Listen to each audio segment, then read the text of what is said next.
Good afternoon. Today I'm going to be reviewing the Relio Solstice Teal. This watch is available from RelioWatches.com for $395. So firstly, let's look at the box that the watch comes in, and then I'll talk you through the other items one gets with the piece.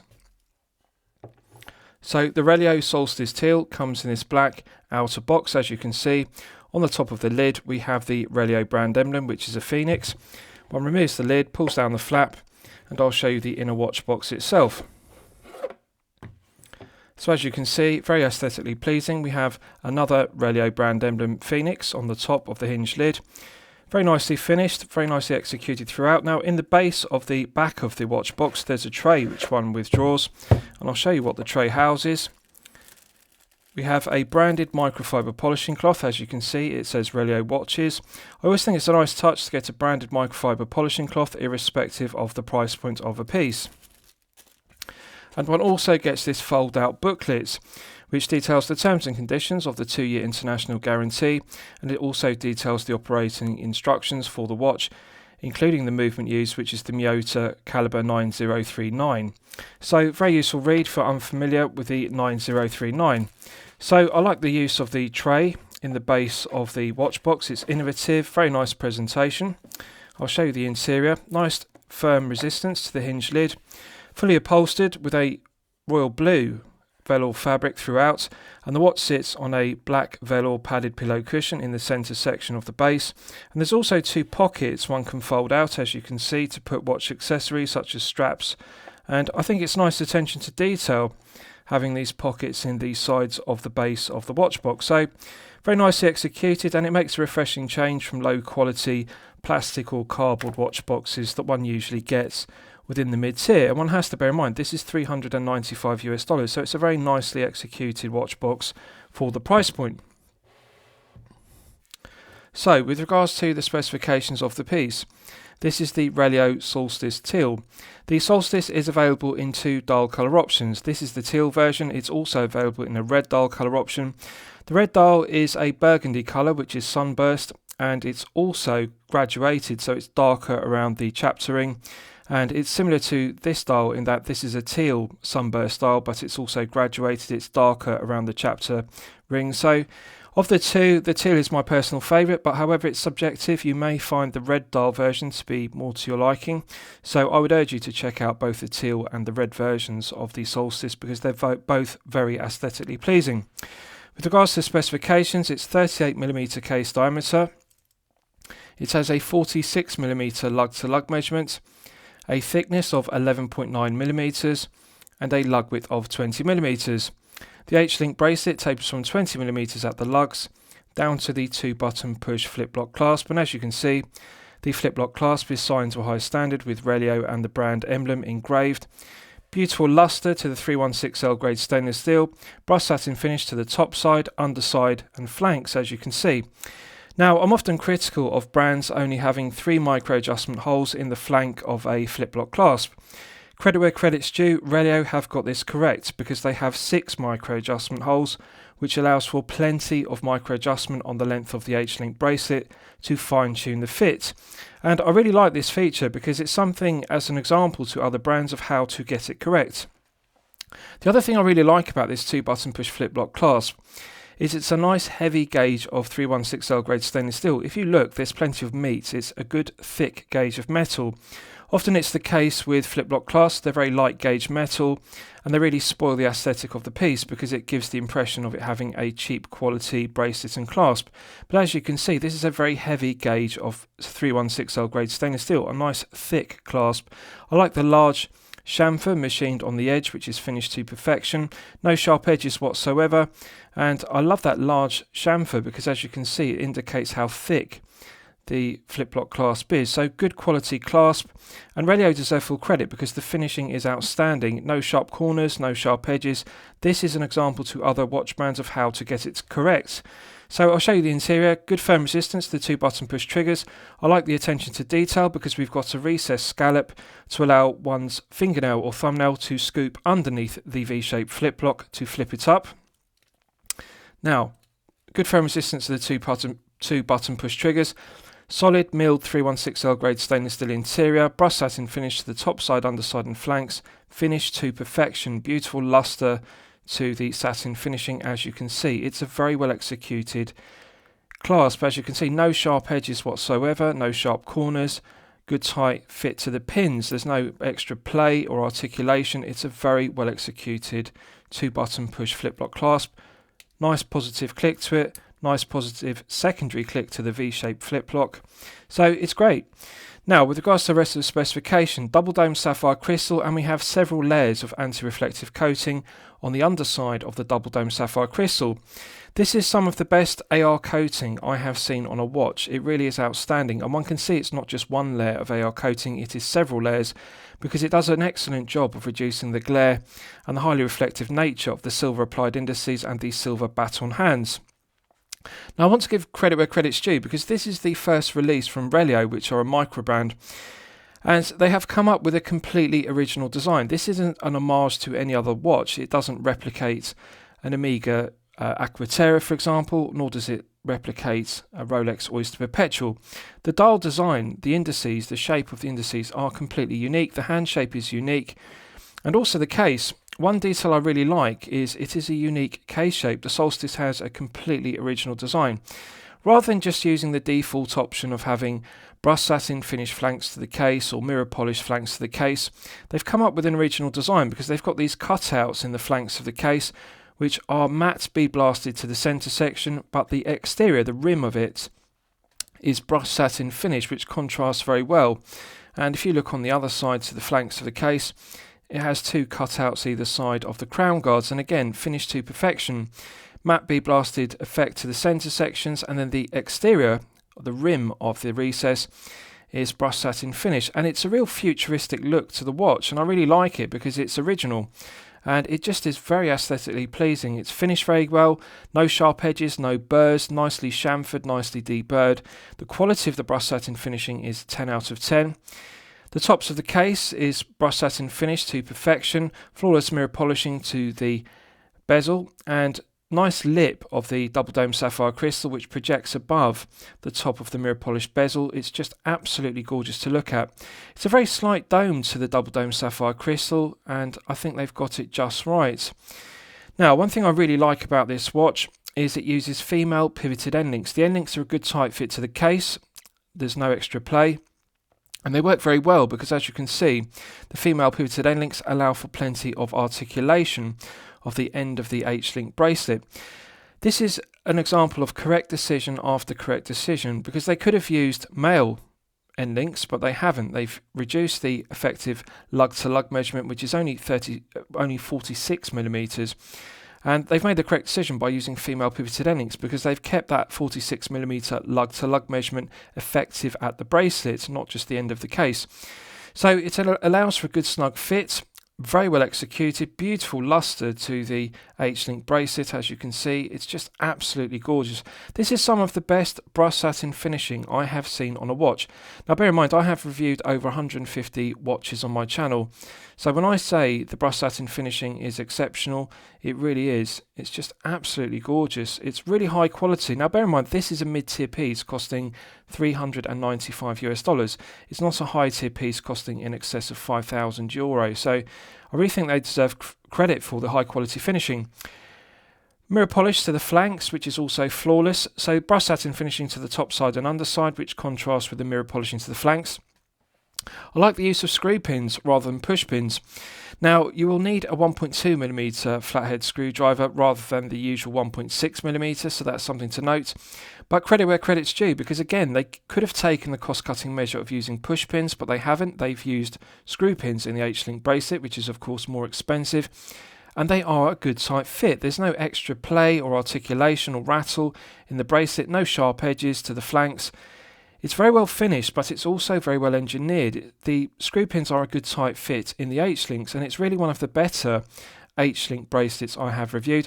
It reminds me of the Zin piece, which also had an H-link bracelet that I had previously reviewed. That's the kind of quality we're talking about, but that is a €1,500 piece. This is only $395.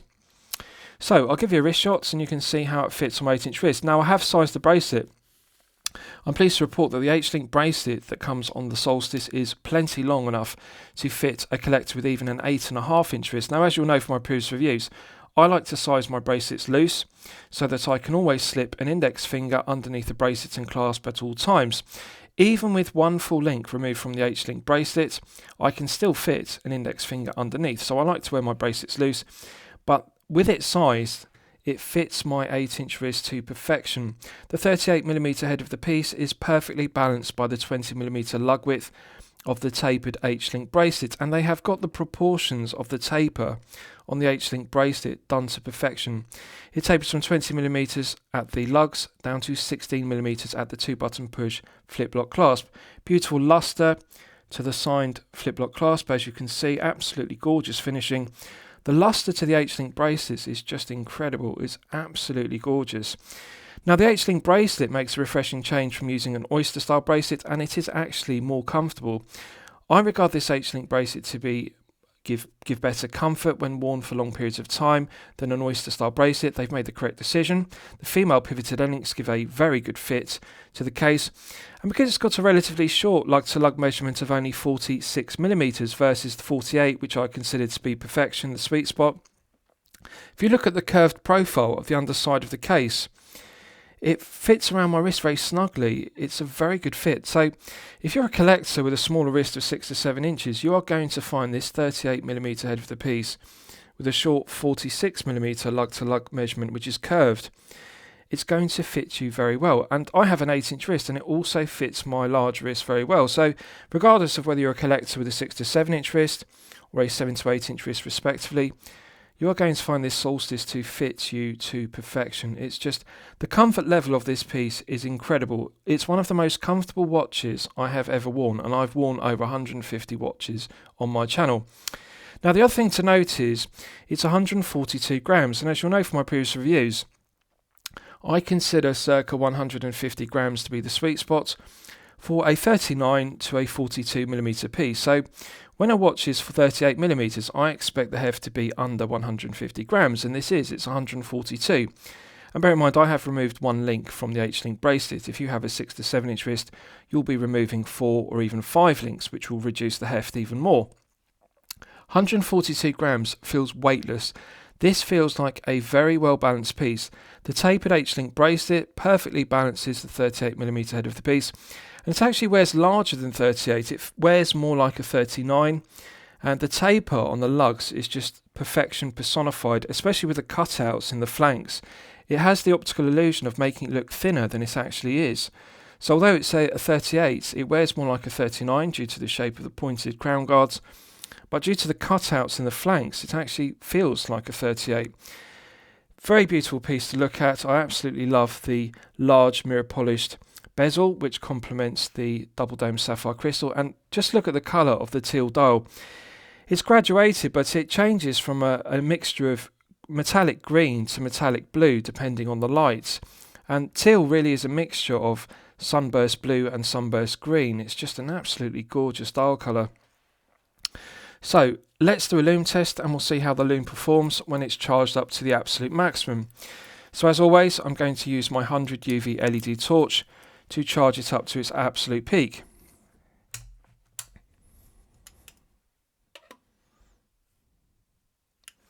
Right, so that's now fully charged, and as you can see, it has not disappointed. This has exceeded my expectations. This is $395 US, and honestly, there is no discernible difference between the BGW9 Superlume Nova used on this Solstice and my Rolex Submariner, which uses chromolite. It's glowing incredibly brightly, and it will continue to glow for a long length of time. There's plenty of layers of BGW9 Superlume Nova on the applied indices, and due to the large plots, the large area of the applied indices, they allow for good plots of BGW9 to be applied. I love the symmetry of the dial with the absence of a date complication. If you look at the 12, 9, 6 and 3 indices, they are large and plenty of loom. The baton hands are also very well loomed. One can clearly differentiate between the hour hand and the minute hand, and we've also got a rectangular of loom on the sweeping second hand, so the legibility is outstanding, the orientation of the dial is outstanding. One can clearly see where 12, 9, 6 and 3 is. And I love the pointed shape of the other indices at the other hour marks. It's just absolutely gorgeous, and they deserve full credit because they haven't copied another dial design. This is a completely original design to Relio. The shape of the pointed indices really is unique to the Solstice, and I really like the fact that they've come up with something different rather than just copying the default Submariner dial layout, for example, used by so many microbrands. So as you can see, the BGW9 Superlume Nova is top grade. It's 10 out of 10 quality. It's continuing to glow brightly, continuing to glow for a good length of time. It really is equal quality to the Rolex Chrome lights used on my Submariner. I'm very impressed with it, and especially at the price point at $395 US. This is the kind of lume I would expect to see on a watch costing in excess of €5,000. So it's just incredible. Right, so let's test the crown action. Coin edge finished crown, solid 316L grade stainless steel, signed with the Relio brand emblem, which is the Phoenix. Let's test the action. Absolutely silky smooth. This is sublime crown execution. Now, it's got firm resistance, but that isn't due to friction in the threading. It's a characteristic of the Miyota movement used, the caliber 9039. It does have firm resistance. It's a very spring-loaded winding stem. It's got a very strong pop. It pushes the winding stem out with force, and that is again a characteristic of the 9039. It has more of a push than the NH35A, which you'll all be familiar with. It's not a negative, it's something I like. Firm resistance to the action, but silky smooth. Nice pop of the spring-loaded winding stem coming out of the movement.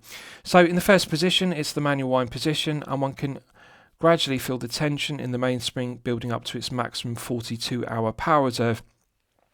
Now I want to clarify something.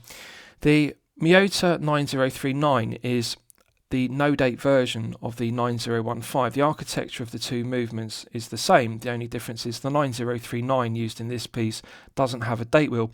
The benefit of that, the positive, is there is no phantom date setting position. When one pulls the crown out to the first click position, it is the final click. It's the time setting position. Now, the other benefit of the 9039 is, unlike lower grade Miyota movements such as the 8215 you'll all be familiar with, they don't have hacking, but the 9039, like the 9015, does have hacking. As you can see, I've now hacked the movement. I've stopped the second hand dead. So it is possible to hack the movement and set the time precisely to the second. Absolutely silky smooth in the time setting position, minimal resistance to the gearing. It feels higher grade than the Seiko NH35A and also the Seiko NH38, which is the no-date version.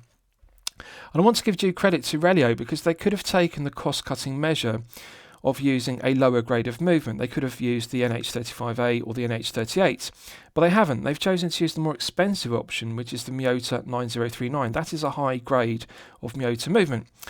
Pushing it back in, it's got a nice positive click, and as you can see, that restarts the movement. The second hand begins to sweep around the dial once again. I'll test screwing it back down. Immediate thread pickup. This is 10 out of 10. Outstanding screw down crown execution. Silky smooth. Perfect interface between the internal thread of the solid stainless steel crown and the external thread of the crown tube. The screw down crown provides an effective hermetic seal to 100 meters of water resistance, as does the screw down exhibition caseback, which I'll show you. So this is one of my favourite aspects of the piece, the screw down exhibition caseback. Again, I want to give credit where credit's due. This watch is really impressing me because it's just correct decision after correct decision after correct decision. They have elected to use a sapphire glazed screw down exhibition caseback. They could have used the cost cutting measure of glazing it with mineral crystal, which would have saved them a significant amount of production cost. But they haven't. They've used the most expensive option, which is sapphire crystal. So one is getting double dome sapphire crystal on the front and sapphire crystal on the back. No cost cutting measures whatsoever. The quality of the finishing, the brushed satin finishing to the screw down stainless steel caseback is 10 out of 10. The engraving is very high grade. The quality of the sapphire crystal used is very high grade, and as you can see, it's a very low profile caseback. Now, the screw down exhibition caseback provides an effective hermetic seal to 100 meters, as does the screw down crown, which is perfectly acceptable for a daily wear piece. As you can see, the rotor is signed with the Relio brand emblem in silver, embossed, as you can see. Nice attention to detail. And the 9039 is a personal favourite of mine. If you look at the bridges of the movement, you can see they have milled stripes on the bridges. It's absolutely gorgeous. The finishing is high grade. It's a level above lower grade Miyota movements such as the 8215. So I love the milled stripes, the decoration of the bridges, it catches the light. And this is a higher grade of movement than the 8215, it's a higher grade of movement than the NH35A. The 9039 really is a very high quality Miyota movement. So with regards to the specifications of the movement, it has 24 joules. It runs at 28,800 vibrations per hour and a frequency of 4 Hz. It has hand winding and hacking, which is used for complications. 42-hour power reserve is perfectly acceptable. Now, the negative of the movement is it has a unidirectional rotor rather than being bidirectional, so therefore it's not as efficient as a bidirectional winding rotor. With the caliber 9039, the rotor has to spin clockwise in order to wind the movement. When it spins anti-clockwise, it has negligible winding effect. But however, that's a minor negative because it is a very well made, good, solid, reliable, well-proven workhorse movement, and it's also very accurate. The build quality is good. If you look at the finishing on the bridges, you can see those milled stripes are done to perfection. So it's a very good quality movement. The fact that it's got a unidirectional rotor is acceptable. Now, the stated accuracy is -10 to +30 seconds per day, so a rather wide accuracy range. However, I'm pleased to report that Relio are regulating their Miyota 9039 movements to very good limits. This one is running consistently at +2 seconds per day when it's fully wound to its 42-hour maximum power reserve. I want you to consider that this is $395 and it is actually running within COSC chronometer limits of -4 to +6 seconds per day. To get +2 seconds per day from a watch costing $395 is exceptional, and Relio deserve full credit for that. They could have used the NH35A, which has a stated accuracy of -20 to +40, but they didn't. They chose the more expensive option of the Miyota 9039 and went for -10 to +30, which is still a wide accuracy range. But +2 seconds per day, that is chronometer grade accuracy, and it's just incredible. Sapphire Crystal does a good job of showing it off. So I like the movement, it's the correct choice. And I also like that they didn't use the Miyota 9015 with a date complication, because it would have had a phantom date setting position. The 9039 doesn't have a date complication, so the first click is the time setting position. Solid end links are a good tight fit to the case, finished to perfection. I like the use of female pivoted end links, as I've discussed. Flawless finishing to the underside of the case, brush satin finish throughout. So the bracelet, the end links are very well finished. The screw down exhibition case back is well finished. It's fantastic finishing throughout. So, lastly, I will summarise the piece. What do I think of it overall? Well, when I'm considering reviewing a watch on my channel, the watch should meet 2 criteria. It should be both excellent quality and excellent value at the respective price point. So this is $395. Yes, this is unquestionably excellent quality, and yes, it is unquestionably excellent value at $395. This is perfection personified. It's very unusual for me to review a watch and not to find any negatives, anything I dislike about it, any criticisms. They have got correct decision after correct decision. Female pivoted end links, very well executed, screw pins, not push pins. And we've even got 6 micro adjustment holes in the flip lock clasp rather than 3. Double dome sapphire crystal with several layers of AR coating, BGW9 Superlume Nova, which is top grade, 100 meters of water resistance. And one of my favourite things of all is the sapphire crystal, rather mineral crystal in the case back, and the 9039 movements. It's the perfect watch. This is the perfect daily wear piece. At 38mm, if you have a 6 to 7 inch wrist, this is the perfect daily wear piece. If you have a 7 to 8 inch wrist, this is the perfect daily wear piece. It's just an incredible first release for a microbrand like Relio to have come up with a Solstice and get everything correct, every possible thing. They have made the correct choice, the H-link bracelet with the female pivoted end links. I love everything about it, so I'm going to declare it a champagne watch for lemonade money. I'm going to highly recommend it to you for your consideration. I hope you've enjoyed my review of the Relio Solstice Teal. Please feel free to post your own comments below the video. Thank you very much.